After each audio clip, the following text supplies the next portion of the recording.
देख लीजिए सुशासन राज में गुंडागर्दी की ये तस्वीरें, जहां एक और सरकार 19 लाख रोजगार का चुनावी नारा दे रही थी, वहीं नौकरी के नाम पर अब अभ्यर्थियों को डंडों से पीटा जा रहा है। सुशासन बाबू, आपका सरकारी नारा तो नौकरी देने का था, डंडों से पिटाई का वादा तो आपने बिहारियों से किया ही नहीं था।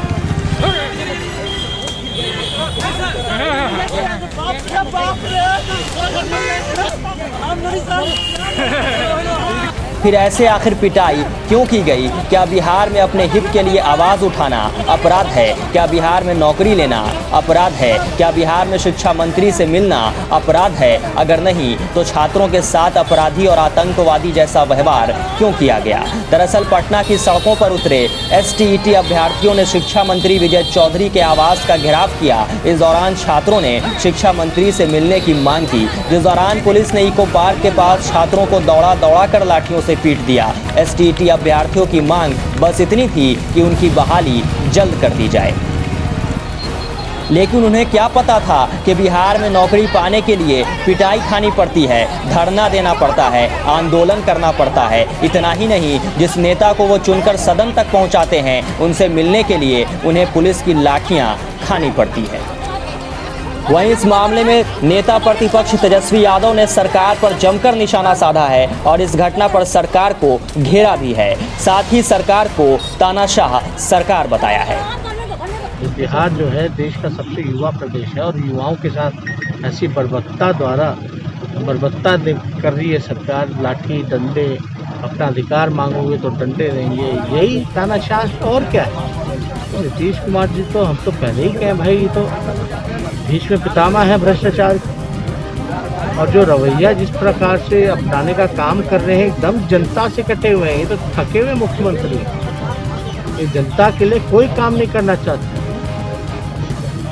इतना थका हुआ मुख्यमंत्री पूरे देश में कहीं कोई नहीं है। वहीं इस मामले में शिक्षा मंत्री ने छात्रों को आश्वासन दिया है कि उनके हित में निर्णय लिया जाएगा, लेकिन बड़ा सवाल ये कि साहब ये बात आप बिना लाठी डंडे के भी कर सकते थे। छात्रों को अपना हक मांगने पर इस तरह अपराधी और आतंकवादी की तरह पिटवाने की क्या ज़रूरत थी?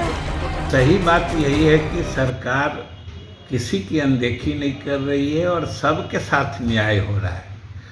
कुछ अनावश्यक भ्रम की स्थिति पैदा की जा रही है, जो खास तौर से हमारे अभ्यर्थियों के हित में नहीं है।